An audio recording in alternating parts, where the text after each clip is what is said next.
আর সব থেকে বড় কথা হচ্ছে একজন শিল্পকে ফাঁকি দিয়ে কখনোই শিল্পী হওয়া যায় না।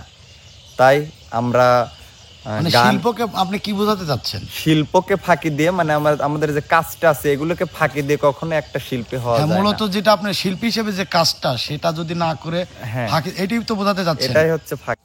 ওদিকে শিল্পী আছে, শিল্পীরা সহ অনেকেই এখানে সব বসে আছে।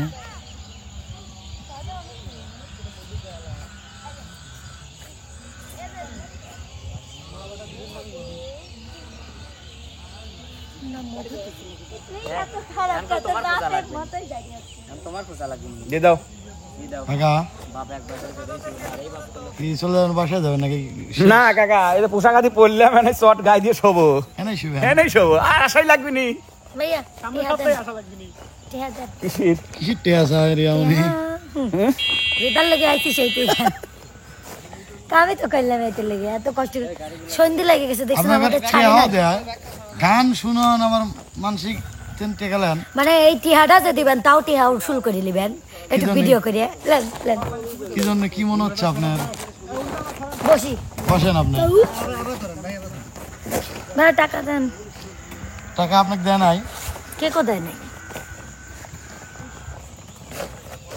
কে সরবরাহ করনে লোক?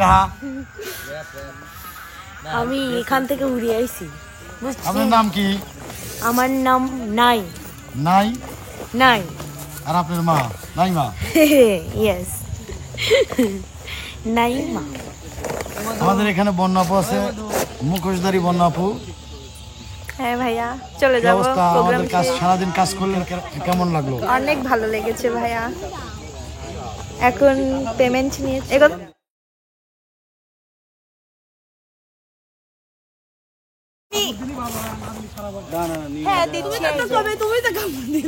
বলার কি আছে, আমি সব সময় কাপড় দিই আজান দেওয়ার সময়, কিন্তু এখন ভিডিও করতেছি, এখানে আমাকে ছোট করা হলো না। অবশ্যই অবশ্যই, ঠিক আছে আপু, আপনাকে ধন্যবাদ।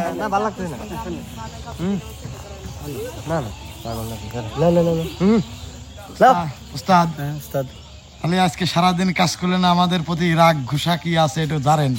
রাগ বলতে আসলে কি বলবো, একটা কথা আছে, তুমি যেমনি লড়াবে আমরা সেইভাবে নড়বো।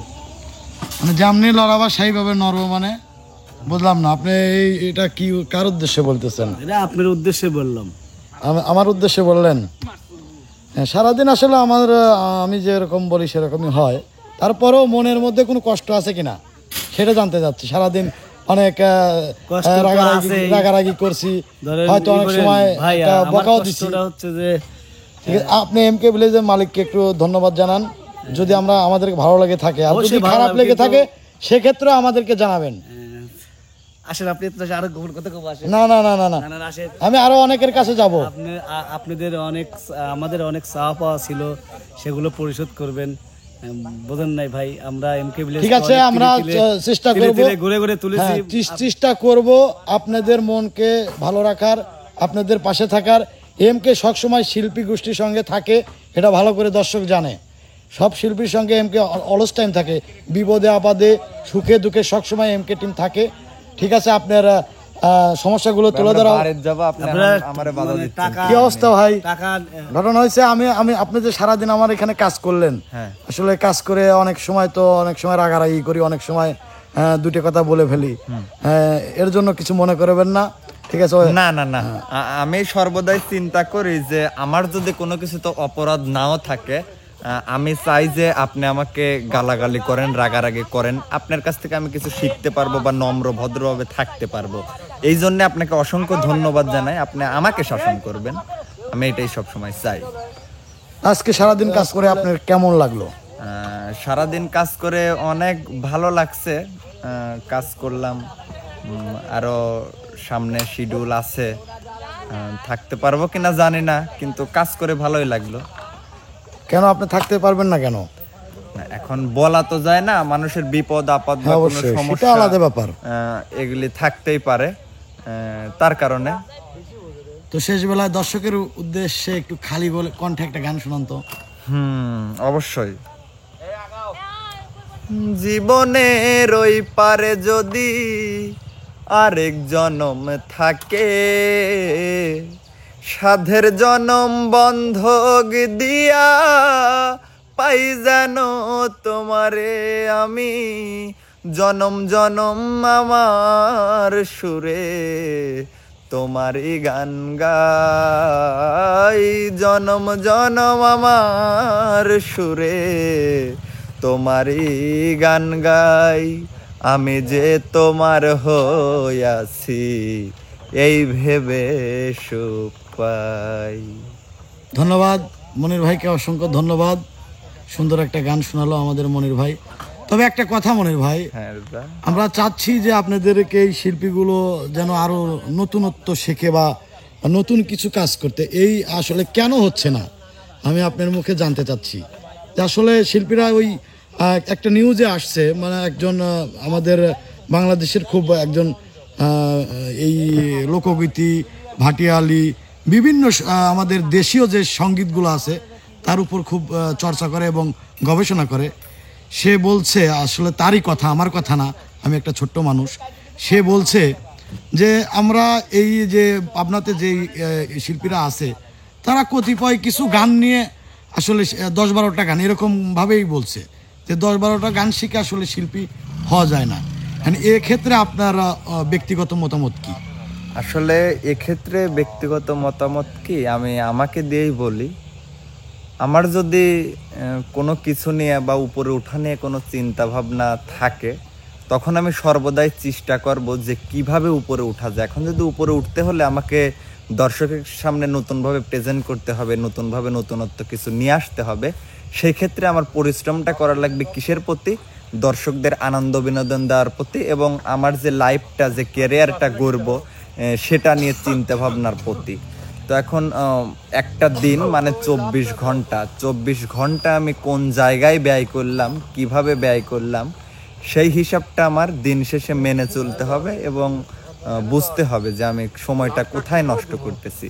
আসলে আমাদের এখন যে সময়, নিজের লাইফটা গড়ার সময়, এই সময় যদি আমি এখন যদি উস্কো খুস্কোভাবে থাকি, এখানে কিচ্ছু বলার নাই। আমার লাইফ কেউ গড়ে দিবে না বা আমিও কারো লাইফ গড়ে দিতে পারবো না। যাই হোক, আপনি আপনার মানে পক্ষ থেকে বর্তমান যে শিল্পীদের সঙ্গে কাজ করেন না, যে আর্টিস্টগুলোর সঙ্গে সহযোগী যোদ্ধা বলে, এক কথায় কলিগ, ইংলিশে বলে কলিগ, এদের উদ্দেশ্যে আপনার কিছু টিপস বা কোনো দিক নির্দেশনা এরকম কোনো কিছু কি আপনার বলার আছে?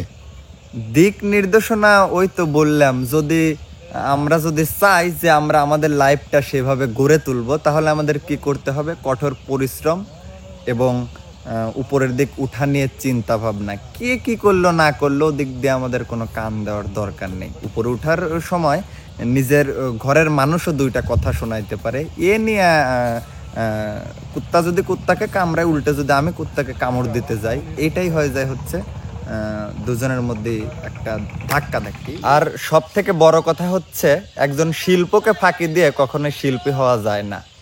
তাই আমরা শিল্পকে আপনি কি বোঝাতে চাচ্ছেন? শিল্পকে ফাঁকি দিয়ে মানে আমাদের যে কাজটা আছে এগুলোকে ফাঁকি দিয়ে কখনো একটা শিল্পী হওয়া যায় না। মূলত যেটা আপনার শিল্পী হিসেবে যে কাজটা, সেটা যদি না করে ফাঁকি, এটাই তো বোঝাতে চাচ্ছেন। এটাই হচ্ছে ফাঁকি দেওয়া। এটাকে কেউ যদি ফাঁকি দেয় সে কখনো উপরে উঠতে পারবে না, এটাই হচ্ছে প্রথম কথা।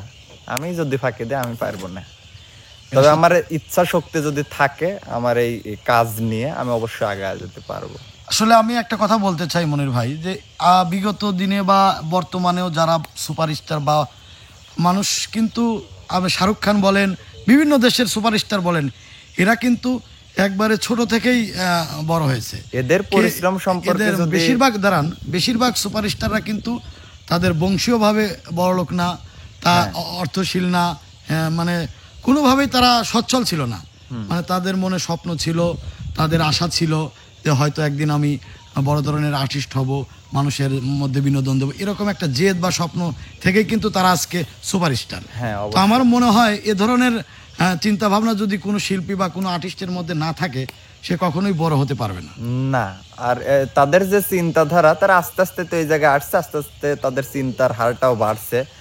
তাদের চিন্তাধারার যদি 5 মিনিটের সময় যদি আমাদেরকে দেওয়া যায়, আমরা দেখা যাচ্ছে উল্টা ঘুরে পেঁচা পড়ে থাকবো। তাদের পরিশ্রম অনেক, যেটা বলে আসলে তাদের সাথে আমাদের কম্পেয়ার করাটা অনেক, মানে তাদেরকে ছোট করা। তারপরও হ্যাঁ, তারপরেও কিন্তু আসলে দিন শেষে কিন্তু তারা আপনাদের মতো এই জায়গার থেকেই আজ শাকিব খান বলেন, মান্না বলেন, বিভিন্ন আর্টিস্ট আছে, হ্যাঁ। বড় বড় আর্টিস্ট, তারা কিন্তু ছোট থেকেই হিরো হয়েছে অনেক কষ্ট করার পর।